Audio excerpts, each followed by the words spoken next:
Assalomu alaykum dunyodoshlar. Bismillahirrohmanirrohim. Hozir soat 19, 31 dekabr 2025-yil.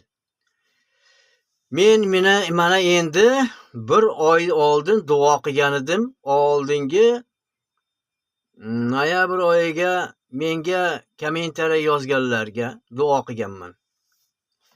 Endi bugun 31-dekabrda shu bir oyda ichida menga kommentariy yozganlar, menga duo qilganlar, tagiga yana meni shunday bosib turib javob qaytaryapmanki, hammasiga rahmat degandan boshqa gapni yozish qiyin bo'lyapti. Bu telefon rasvo telefon. Yozsang har xil boshqa so'zlar yozilib ketaveradi. Buni bossang o'chirasan, yana yozasan. Mana eski telefonga qolganda endi. Bizni telefonni olib, ular endi musodara qilib yo'q qilib yuborgan. So'rab borsak, yopib yuboribman dedi, qutuldi, bo'ldi. Bunda ulardan qaytarib so'rab bo'ladimi? Mana shunday qilib, aziz vatandoshlarim, men sizlarga bir oydan beri sizlar menga duo qilyapsizlar. Men sizlarga hammasiga, shu yaxshi yozganga ham, yomon yozganga ham hammasiga ular aytadiki, sizlarga agar duo qilsam hozir men kommentariy yozayotganlar deb, sizlar birinchi o'rinda turasizlar. Ikkinchi o'rinda haligi negativ yozganlar turadi. Uchinchi o'rinda endi men siz assalomu alaykum dunyodoshlar deysiz-u, lekin nimaga duo qilmaysiz degan savol tug'iladi ularda. Shuning uchun butun dunyodagi insonlarning hammasi biz o'sha Parvardigorimizni bandasimiz, yaratgan. Ana shuning uchun boshqani ajratib bo'lmaydi. Boshqani ajratsam Alloh aytadiki, nimaga u meni bandamni yana ajratyapsan deydi hammasi. Shunday savol tug'iladi. Shuning uchun dunyo bo'yicha hammani hamisha hamma yerda Allohning o'zi asrasin, sog' salomat bo'laylik. Mana shunaqa yillarda 100 yillarni ko'raylik. Ana endi men sizlarga ajoyib mana Shavkat Miromonovich so'rashib, qo'l olishib, o'sha ayol bilan mana Dilfuza Egamberdiyeva degan olima ayol chet davlatdan o'qib bitirib kelibdi. Endi o'zimiz O'zbekistonga kelib ish yuritaman deyapti-kan. Endi u ayol ishlarni yuritgan bo'lsa kerak. Bu yerda savol-javob bo'ldi. Buni Adliya TV degan saytni bor ekan, o'sha sayt bilan bir ayol chaqiribdi mehmonga, shu bilan savol-javob bo'ldi. Qanday qilib o'qiganlari, qanday qilib ta'lim olganlari hammasini gapirib berdi. Sizlar ham shuni, bu dunyo tan olgan o'zbek ayoli ekan. Dunyo tan olgan o'zbek ayoli ekan. Mana kelib endi bu yerda ish yuritishni boshlabdi, o'zini vataniga kelib ish yuritishni boshlabdi. Hammani ilmli qilaman, olim qilaman deyapti. Ana u narsaga, lekin mana u g'arb davlatlari juda katta to'sqinlik qiladi-da. Menga qanday to'sqinlik qilayotgan bo'lsa, ularga ham, chunki ularning shiori barbod bo'lib ketadi.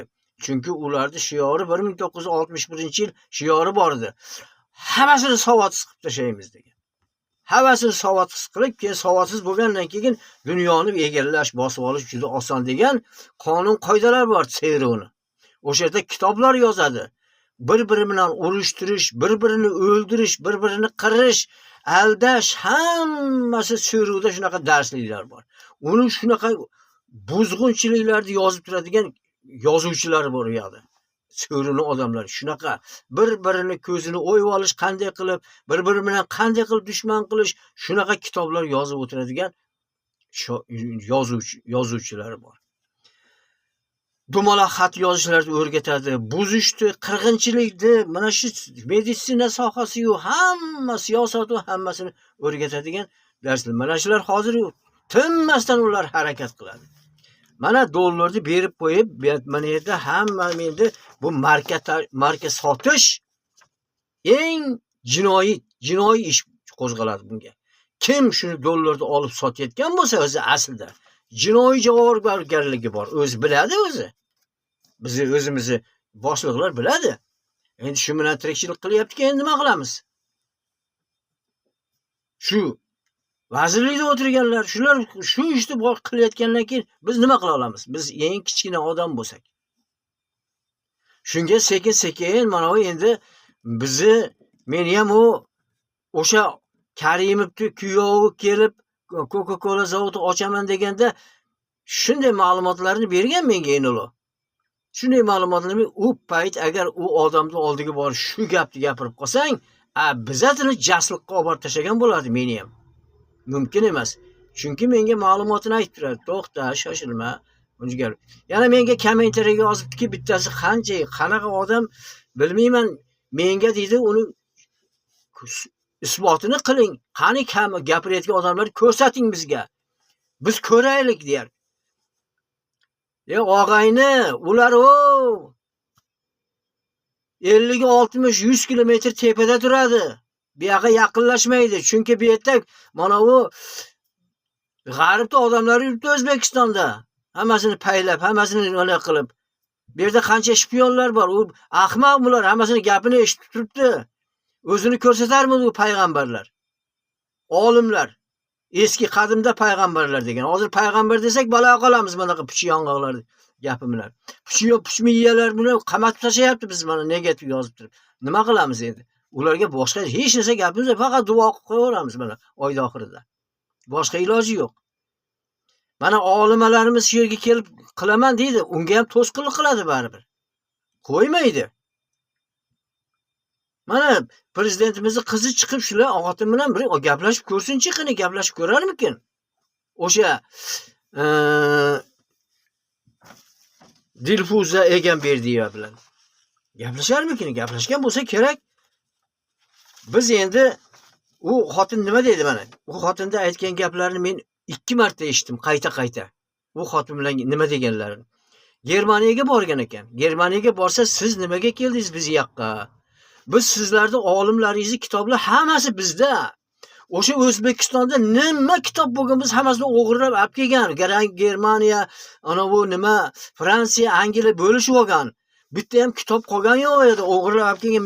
Biz o'shalardan ta'lim olib, biz shu yerda odamlarimizni o'qitamiz. Sizlarda o'shalarda qoni bor, sizlarda olimlarda, hammasi allomalarda qoni bor sizda. Siz bekor kelibsiz bu yoqqa deb aytibdi. Mana o'z og'zi bilan gapiryapti. Ana undan keyin Finlandiyada 6-sinf, 5-6-sinfda shug'ullanar ekan, dars berar ekan siyosatdan bolalarga. Albatta o'shaning darsligi bor ekan. Siyosatdan dars berar ekan. Bu yerdachi? Hattoki menga aytyapti siyosatga aralashma deb. Qaysi bir puchi yong'oq. Menga aytyapti siyosatga aralashma deb. Men vatan uchun jon bergani kelganman men bu yoqqa. Vatan, mana vatanni, dunyoni saqlab qolish meni shiorim. Millionlab insonlarning hayotini saqlab qolish meni shiorim. Shunday bo'lsa ham baribir ushlab olib boryapti-ku yana. Bir telefondan bir bola chiqib qolar. Qamaveramiz, yo'q qilamiz. Buyruq berib qo'ygan. Shuning uchun men aytayapmanki, Enoloni gapini aytayapmanki, ey, o'sha allomalar, bu dollarni kechinglar. Dollarni kechmasanglar, sizlar hech qachon erisha olmaysizlar mana boylikka. Boy milliarder davlatni boylik ilgarigi so'z vaqtdagi boylik biz dunyoda. Eng kuchli boy badavlatimiz o'zbek. Paxtasi bilan o'zbek edik. Yomonlov urib, ular bunaqa qildi, bolalarni qiynadi deb mana yo'q qilib olib, endi bizga Xitoyga ektiryapti endi. Paxtani qiynadi deb endi bizga Xitoyga bo'lib bermoqchi endi mana. O'zimiz yerimizni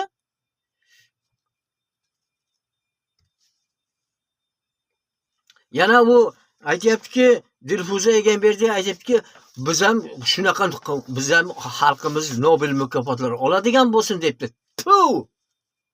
Nobel mukofot? Nobel mukofoti biz ikki dunyoda ham olishimiz kerak emas. Nobel mukofoti ana Obamaga berdi. Liviyani prezidentini o'ldirib, qancha odamlarni yostig'ini quritdi. Mana senga otangga rahmat deb Nobel mukofot berdi Obamaga. Mana musulmonni yo'q qildi o'sha yerda. Yo'q Liviya davlati yo'q. Nobelni kimga beradi? Terrorizmga beradi. Terroristlarga beradi Nobelni. Bizga nasib qilmasin Nobelni. Bizga Imom Buxoriy, Al-Farg'oniy mukofotlari, Ibn Sino mukofotlari bo'lishi kerak, Alisher Navoiy mukofotlari bo'lishi kerak.